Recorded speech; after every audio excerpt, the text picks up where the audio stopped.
Ang kwentong ito ay hango sa totoong buhay. Karanasan ito ni Dylan.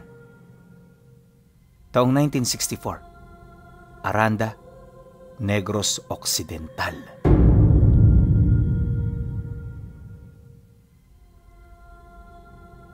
Noong mga panahong ito, kararating pa lamang ni Dylan sa lugar ng Aranda. Tubong sikihor siya at napadpad lamang siya sa lugar na yon para hanapin ang mga anak ng kanyang yumaong maestro. Kung hindi nyo kasi naitatanong, disipulo ng isang antingero itong si Dylan. 3 dekada siyang nag-aral sa ilalim ng pamamahala nito, kaya hindi niya maipagkakaila ang husay niya pagdating sa iba't ibang larangan. Pero kahit gano'n nakataas ang antas ng kanyang naabot, hindi niya ito ipinagmamalaki sa kung kani-kanino. May paniniwala kasi siyang humihina ang karga kapag mayabang ang nagtatanga nito. Dahil dito, palaging nakalapat sa lupa ang kanyang mga paa. Natuto siyang makibagay sa kung kani-kanino at kahit may kakayahan, siya na mismo ang umiiwas sa gulo.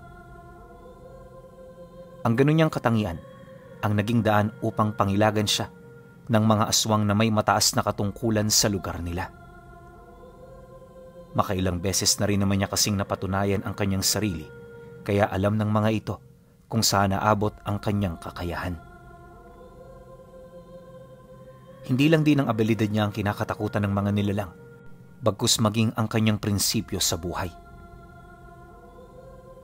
Si Dylan kasi ang tipo ng tao na hindi marunong huminto, lalo na kung may buhay pa ang nilalang na nagkasala sa kanya. Kahit sa kaduluduluhan ng mundo, susundan niya ito para maipataw ang parusa na nababagay sa mga kasalanan nitong nagawa. At ang ganun niyang paninindigan ang nagpanatili ng kapayapaan sa kanilang lugar. Katunayan, kahit patay na ang kanyang maestro, hindi naalis sa kanya ang katapatan ng mga nilalang sa kabilang panig. Sa halos ilang dekada rin niyang pamumuno sa mga nilalang na yon, walang kahit isa roon ang naglakas loob na sumuway sa kanya. At dahil dito, naging katiwa-tiwala sila sa kanyang mga mata. Bago siya umalis ng Sikihor, ipinasa niya pansamantala ang kanyang katungkulan sa matandang gabunan na may alam sa aral ng lason at barang. Matagal na itong katiwala ng maestro niya, kaya tiwala siyang hindi nito sisirain ang napagkasunduan nila. Pagkarinig naman ng matanda sa kanyang utos, buong puso itong nangako na pananatilihin ang kapayapaan sa kanilang bayan. Labis naman niya itong ipinagpasalamat, kaya sa pag-alis niya, naging panatag siya. Ilang araw bago siya makarating sa Aranda, dito niya na sinimulang baguhin ang kanyang sarili. Lahat ng karga itinago niya gamit ang sabulag, maging ang kanyang armas, na pamana pa mismo ng kanyang maestro. Nagpalit din siya ng pangalan at sa loob ng ilang gabi, unti-unti niyang binago ang kanyang anyo. Nga pala pinuno, para magkaroon kayo ng konting kaalaman ukol sa kanyang kakayahan, hayaan niyong ibahagi ko sa inyo ang iilan. Sa 3 dekada niyang pagsasanay, hinubog siya ng kanyang dibinong maestro. Ang mga taong ginugol niya rito, kalahati noon nakatuon sa pagbabasa ng libretang naglalaman ng ilang libong karunungan. Lahat ng hiwaga ng mundo napapaloob sa libretang yon, kaya naman nang matapos niya ito, nagtangan siya ng hindi masukat na kakayahan. Bagaman ilang taon pa lamang ang nakakaraan magmula noong siya ay nagsimula, nagagawa na niyang makapaslang ng mga elemento at iilang mga nilalang na dating mga ordinaryong tao. Sa madaling salita, mga aswang. Ayon sa kanya, marami ang naging ambag ng mga aswang para makarating siya sa kanyang estado. Halos araw-araw, literal na hinahapunan niya ang mga ito. Sa sobrang dami ng kanyang mga napatay, ang angka na mismo ng mga aswang ang kusang lumayo sa kanya. Dagdag pa niya na, hindi magiging posible ang lahat ng yon kung hindi sa kanya ipinamana ng kanyang maestro ang bigkis ng mutya ng balahibo ng pusa. Sa lahat ng karga niya, Ito ang nagbibigay ng lahat ng lakas at walang hanggang kapangyarihan na magsambit ng mga buhay na karunungan. Kaya siya naging bukod tangi sa iba ay dahil sa hindi siya kayang pagurin ng pag-uusal. Kung ang ibang mga antingero, limitado lang sa ilang salita ang kanilang mga lakas, sa estado niya, kaya niyang sambitin ng lahat basta ito ay kailangan niya. Kahit paulit-ulit niya itong dasalin, hindi ito magkakaroon ng epekto sa kanyang katawan. Dahil sa ganun niyang abilidad, madalas niyang pag-aralan ang mga orasyon para sa pagbabalik ng lakas at mabilisang pagpapagaling. Naniniwala kasi siya na kapag kabisado niya ito, kaya niyang tumagal sa kahit na anong labanan. Nagbaon din siya ng mga malalakas at delikadong usal na kanya namang gagamitin kapag hindi na umayon sa kanya ang pagkakataon. Ang mga abilidad niyang yon ang nagbigay ng matinding banta, hindi lang sa mga kalaban nila, bagkus maging sa mga antingerong sumasamba sa kaliwa. Ito rin ang rason kung bakit walang kakayahan ng kanyang mga nasasakupan na suwayin ang kanyang mga desisyon at pinaniniwalaan. Sa pagdating niya sa lugar ng Aranda, hindi na naging mahirap sa kanya ang makatagpo ng mga kaibigan. May mga agimat kasi siyang panghalina, kaya sa loob lamang ng isang araw, may natuluyan na siya. Libre lahat ng kanyang kailangan, kaya abot langit naman ang kanyang naging pasasalamat. Bilang ganti, nilagyan niya ng proteksyon at mga pampaswerte ang mismong tahanan nito. Binigyan din niya ng pangontra ang lalaking nagpatuloy sa kanila upang kahit hindi na sila magkasama, mananatili pa rin itong ligtas. Sa loob ng ilang linggong pananatili niya roon, nanatili pa rin wala siyang balita sa kanyang mga hinahanap. Importante para sa kanya na mahanap ang mga anak ng kanyang maestro dahil ito ang magmamana sa lupaing iniwan ng kanilang ama. Dadalawa lang din ang anak nito at base sa kanyang mga nalaman, kasalukuyan itong kasama ng dating kinakasama ng maestro niya. Ang dahilan ng kanilang paghiwalay, away sa paniniwala. Kung tutuusin, mahal na mahal ito ng yumao niyang maestro, ngunit sadyang hindi niya kayang ipagpalit ang karunungang minana pa niya sa kanyang mga ninuno. Dahil sa ganoong rason, nagpa siya itong magpaubaya kahit masakit. Subalit sa kabila ng ganoong pangyayari, hindi pa rin nawala ang ugnayan ng dalawa sa pamamagitan ng tagapagmasid na inutusan ng maestro niya. Nawala lang din ang tagapagmasid na hawak-hawak nito nung unti-unti na itong nanghina. Namatay buhat sa katandaan ng matanda, kaya nilisan nito ang mundo nang walang kahit na anong kahihiyang dinadala. Dahil dito, obligado siyang panatilihing walang bahid ng kahit na anong kahihiyan ang pangalan ng kanyang maestro. Pagsapit ng unang araw ng sumunod na buwan, marami na siyang pangyayaring nasaksihan sa Aranda na hindi malimit nakikita ng mga ordinaryong tao. Hindi kagaya sa lugar nila na mapayapa, ang baryong yon ay punong-puno ng mga aswang na halos gabi-gabing pumapatay ng kanilang mga biktima. Ang rason kung bakit hindi ito napapansin ng mga tao sa lugar na yan ay dahil sa kakayahan ng mga aswang na lumilok ng kawangis nito at ilipat dito ang kanilang mga kaluluwa. Sa pamamagitan ng ganoong karunungan, parang hindi man lang namatay ang mga biktima. Bagaman hindi na orihinal ang mga katawan nila, magpapatuloy silang mamuhay hanggang sa mabulok ang kanilang mga katawang dinadala. Kalimitan, inaabot yon ng 4 na dekada, depende sa edad ng mga biktima, ang mga katawang nalililok ng mga aswang. Ito ang dahilan kung bakit walang nakakapansin sa kanilang mga pag-atake. Ayon pa kay Dillana, hindi basta-basta ang mga aswang na may ganoong kakayahan. Ang mga tipikal nitong mandirigma, kahanay na ng mga gabunan, habang ang mga pinuno naman, 100 ulit na mas makapangyarihan kumpara sa mga mandirigma nito. Malimit sa mga namumuno rito, mga dating antingero na sumamba at yumakap sa kapangyarihan ng kaliwa. Maraming sanhi ang pwedeng pagbatayan, kaya nagiging gano'n ang isang antingero. Una, problema sa pamilya. At ang ikalawa, pagdududa sa pananampalataya. Dagdag pa niya na, hindi naman masisisi ang mga ganoong tao sa kadahilan ng meron tayong iba't ibang pinagdadaanan. Marahil minalas lang sila, kaya mas mabigat ang naging pasanin ng buhay nila. Pagtatapat pa ni Dylan, kilala ang mga nilalang na yon sa tawag na magdaramsak, na ang ibig sabihin, mga taong isinumpa ng may kapal. Ilang beses na rin siyang nagkaroon ng komprontasyon laban sa mga ito, pero aminado siya, hindi pa siya nagkakaroon ng pagkakataon para makalaban ang namumuno sa lahi. Katunayan, ilang taon na rin niyang sinusundan ng bakas ng angkan, ngunit naging madulas ito sa kanya.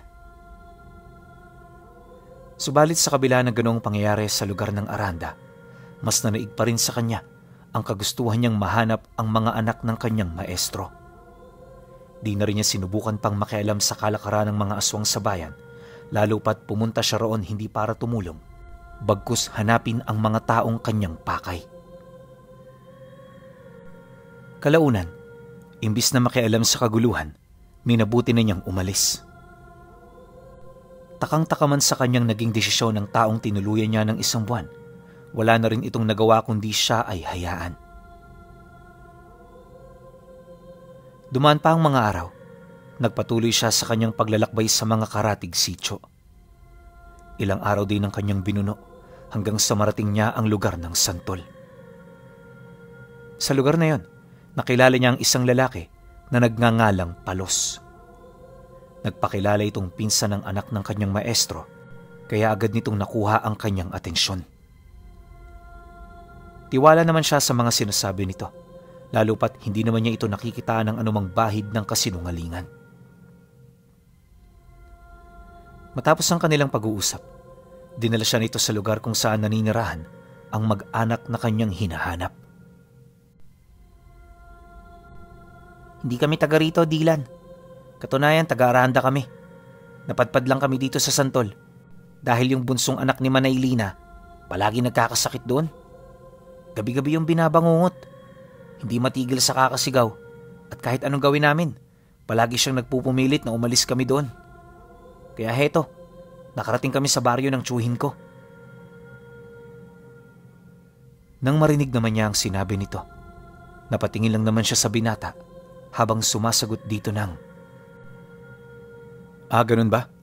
Ibig sabihin, maayos na ang lagay niya ngayon. Mabuti naman kung ganun. Ilang minuto pa ang lumipas, narating na nga nila ang bahay nito. Nasa bukana yun ng sityo, kaya kahit malayo pa sila, abot tanaw na nila ang tahanan ng mag-iina.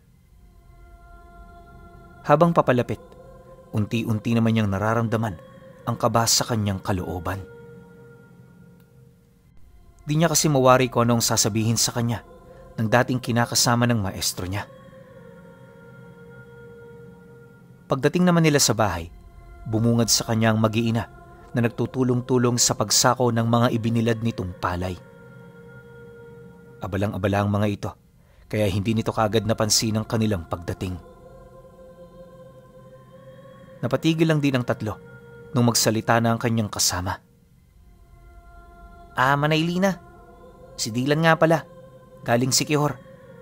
Nakita kami sa bukid. Sabi niya hinahanap niya kayo eh.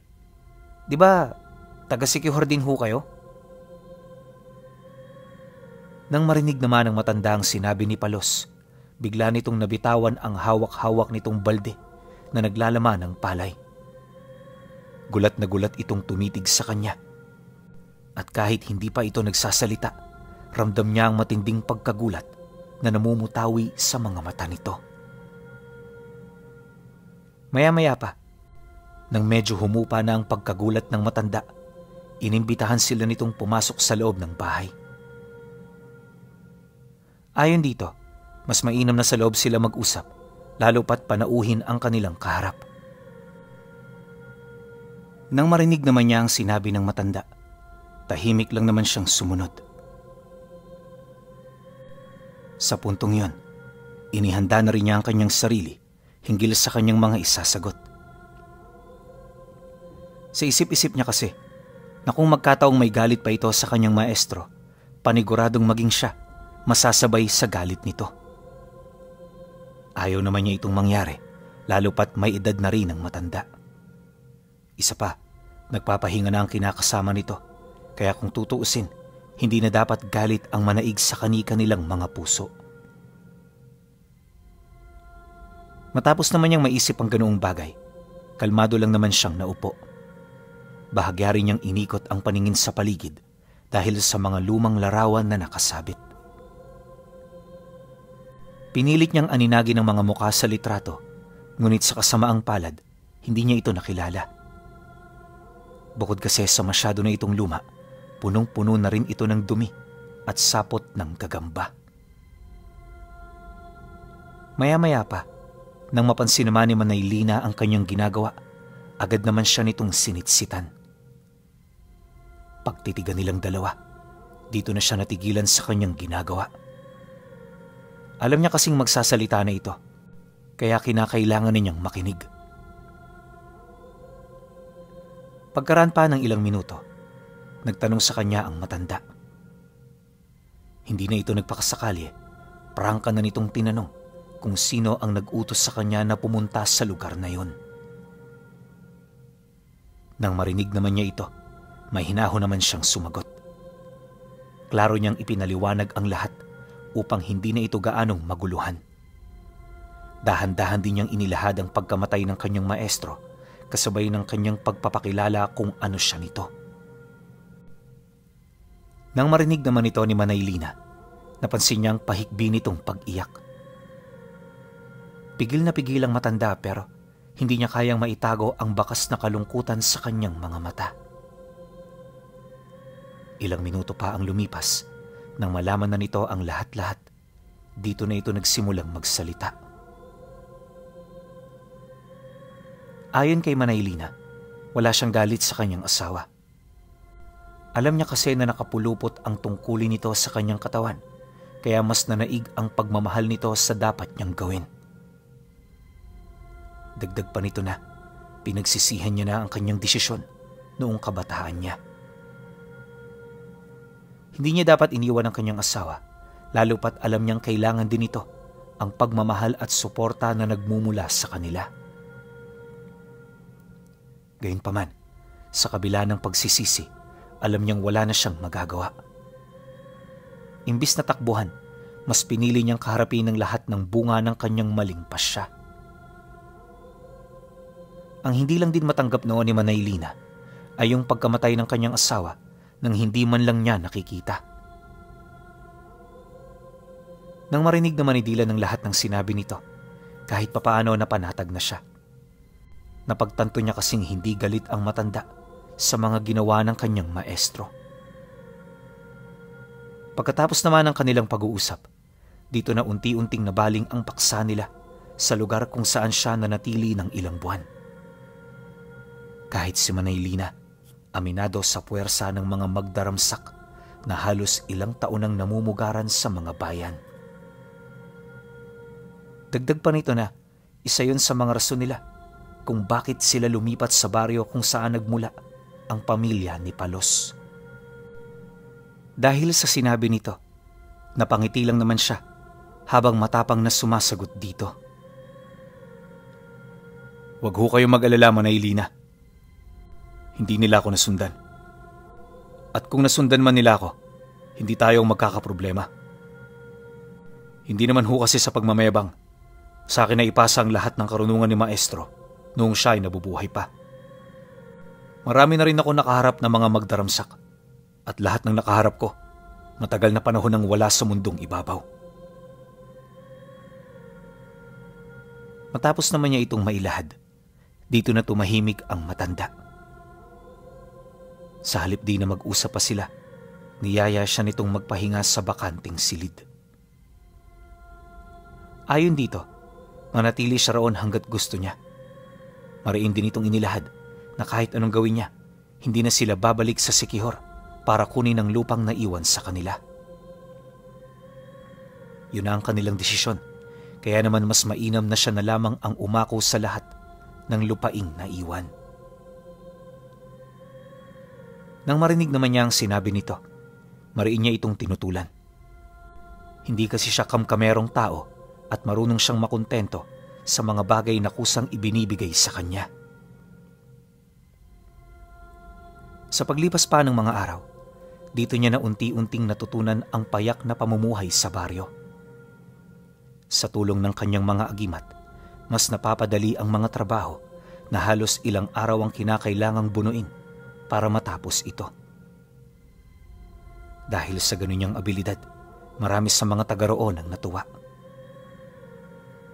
Kung ito lang din ang masusunod, hindi na siya nito paalisin sa lugar na yon. Subalit para sa kanya, alam niyang kinakailangan niyang bumalik para sa mga kaibigan niyang naghihintay. Dumaan pa ang mga linggo. Wala namang nangyaring hindi inaasahan. Akala niya, tuloy-tuloy na ang ganoong pangyayari. Ngunit lingid sa kanyang kaalaman, malapit lang pala sa lugar na yon ang pugad ng pinuno ng mga magdaramsak. Pareho silang walang ideya sa pag-iral ng bawat isa, kaya na may nagpatuloy ang kanilang mga pangkaraniwang ginagawa. Ang kaso lang, bigla itong nagbago nang maglabas siya ng isang mutya. May nangyari kasi noong subukan ng agimat sa baryo, kaya para siya ay makilala ng mga kapatid niyang antingero, inilabas niya ang itinatago niyang pangil ng baboy ramo. Ito ang kanyang ginamit upang mapagtagumpayan ang lahat ng pagsubok na ibinibigay ng mga hurado. Kung titingnan, napakadali lang ng ginawa niya noon. Pero ayon sa kanya, napakahirap nito kung isang ordinaryong tao ang gagawa. Isipin ninyo, maliban sa malakas na pagtaga sa iyong likod gamit ang matalim na talibong, pagagapangin ka rin ito sa mga nagbabagang kahoy na nakakalat sa kumpol ng maliliit na bato. Pagkatapos ilalagay mo ang leeg mo sa isang lubid at ibibigti ka ng mga ito hanggang sa kaya mo. Kapag nagawa mo ang pagsubok, saka ka palang kikilalanin ng mga antingerong naroon. Ayon kay Dylan Pinuno, na kung siya lang noon ang masusunod, hinding-hindi niya talaga ito gagawin. Ang problema, humihingi ng batayan ang mga anak ni Manay Lina. Naisip niya na, baka kapag nagpakitang gilas siya, makukumbinsi niya itong sumama. At syempre kapag nakumbinsi niya ito, sasama na rin ang nanay nito. Yun sana ang plano niya.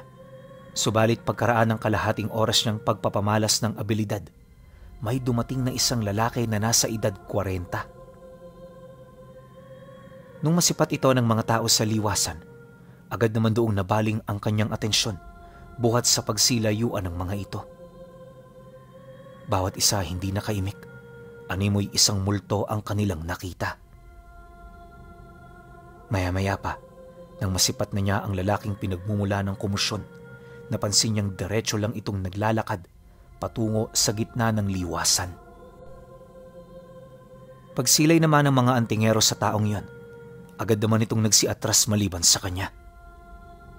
Bawat isa walang kakayahang tumingin dito, indikasyon na hindi basta-basta ang taong naroon sa kanyang harapan. Gayunpaman, kahit gano'n na ang nangyari, di siya nagpakita ng sindak ni katiting na takot.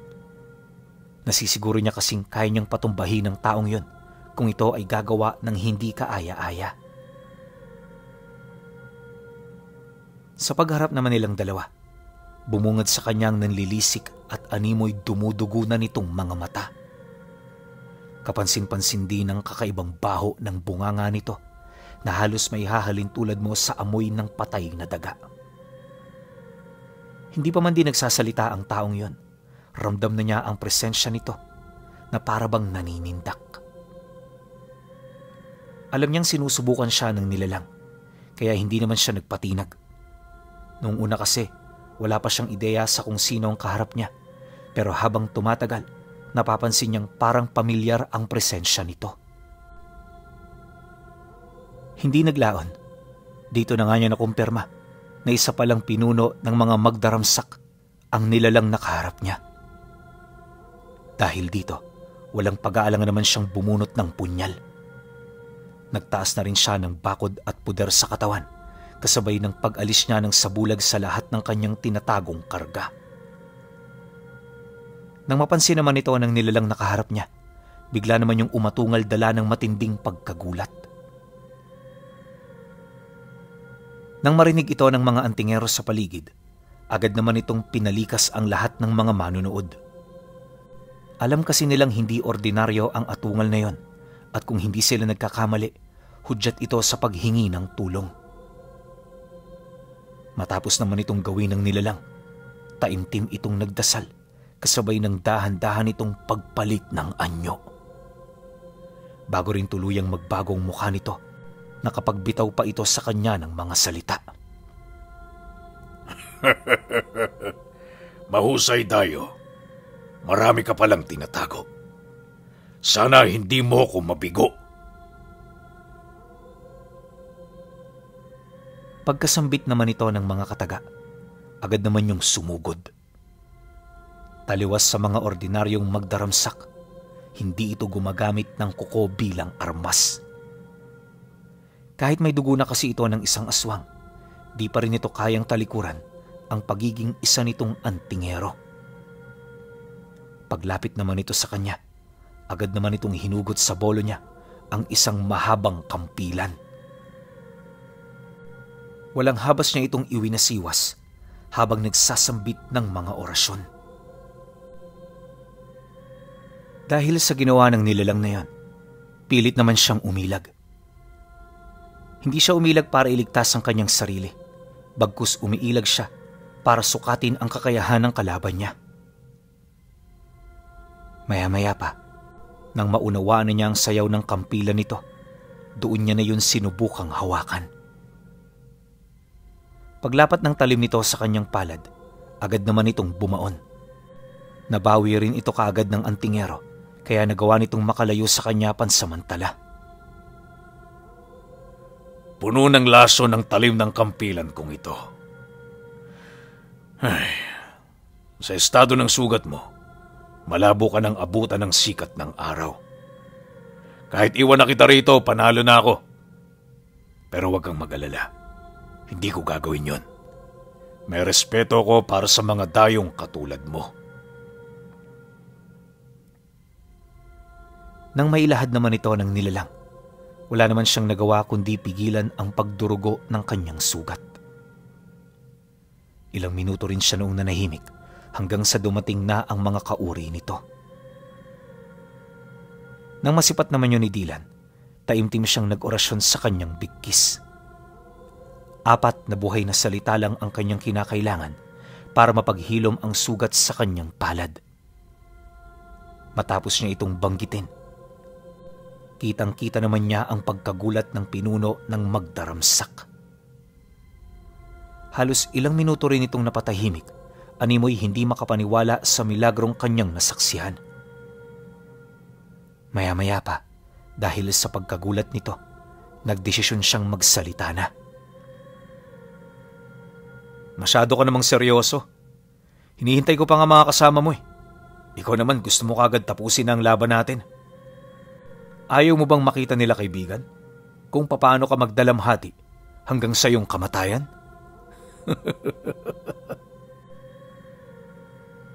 Nang marinig naman ito ang kanyang sinabi, galit na galit naman itong umangil.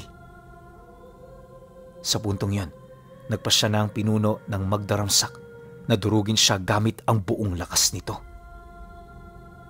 Walang sabi-sabi, bigla itong umihip sa hangin ng mga orasyong panselyo para sana pigilan siyang kumilos. Naging epektibo naman ito, pero bago sa kanya makalapit ang nilalang, lahat ng dasal na pinakawalan nito, unti-unting rumupok at kalaunay nabasag kahit wala naman siyang ginagawa. Ang mas nakakagulat pa sa lahat, hindi siya naapektuhan ng mga malalakas na pantigalpong ginamit nito. Ayon nga sa kanya na, noong mga sandaling yon, may mangilan-ngilan sa kanyang mga kasama ang labis nitong naapektuhan. Yung iba, kung hindi na paralisa ang katawan, nawala ng malay. Ngunit sa kabila ng lakas nito, Hindi ito umepekto sa kanya dahil sa paulit-ulit niyang paghingi ng tulong sa bigkis niyang mutya. Walang kaide-ideyang magdaramsak sa kanyang abilidad na siya namang naging dahilan para magkaroon ito ng kalituhan sa kanyang isip. Paunti-unti, nawawala ang pananampalataya nito sa sarili nitong mga gamit. Nang mapagtanto naman ito ni Dylan, dito na siya nagsimulang sumugod. Ganon din naman ang ginawa ng mga kasama nitong nilalang, kaya sa loob ng ilang minuto, nabalot ng matinding kaguluhan ang liwasan. Bawat panig nagkaroon ng maraming sugatan. Habang nagkakaubusan sa hanay ng kanilang mga kasama, nanatiling seryoso naman sila sa kanilang pagtutuos.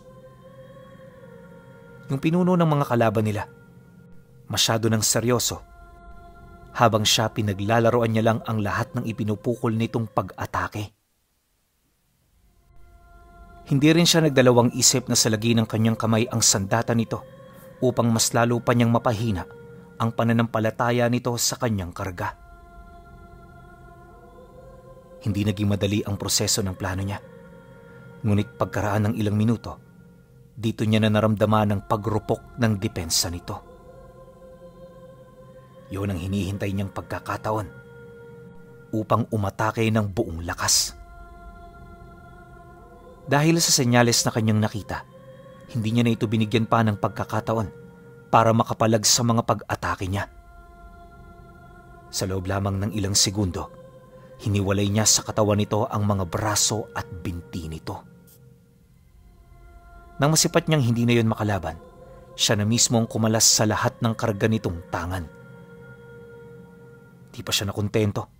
Pumutol siya ng mahabang kawayan at sa pinakadulo nito, itinarak niya ang nilalang. Pagtayo niya nito sa gitna ng liwasan, sinigawan niya ang lahat ng mga magdaramsak na nakikipaglaban dahilan para masindak ang mga ito. Sa isang iglap, paisa-isa itong nagsialisan hanggang sa wala nang natira. Ang pangyayaring yun pinuno ang naging daan upang maisalba nila ang mga kasama nilang nag-aagaw buhay na. Mabuti na lang, walang namatay sa kanilang hanay, gawa ng bago pa man ito nangyari, naagapan niya na ito gamit ang kanyang mutsyang nagtatago sa loob ng kanyang bigkis. Sa pagbalik ng katahimikan sa paligid, nadatna ng mga antingero na patay na ang pinuno ng kanilang kalaban. Bilang pasasalamat sa kanya, ang mga ito na ang sumunog sa nilalang. Nangako rin ng mga itong walang makakaalam sa mga nangyari, nang sa gayoy hindi siya pagkaguluhan. Lumipas pa ang mga araw, dala ng matinding banta sa mga buhay nila, napilitan ng mag-iina na sumama pabalik ng Siquijor. Ikinatuwa naman niya ang pasya ng mga ito, gawa ng sa wakas, natupad na rin niya ang ipinangako niya sa kanyang maestro. Magmula noon, magkasama na silang namuhay sa lupaing naiwan ng matanda na siya namang nagpamana sa kanya nang ipinagmamalaki niyang bigkis ng mutya ng balahibo ng pusa.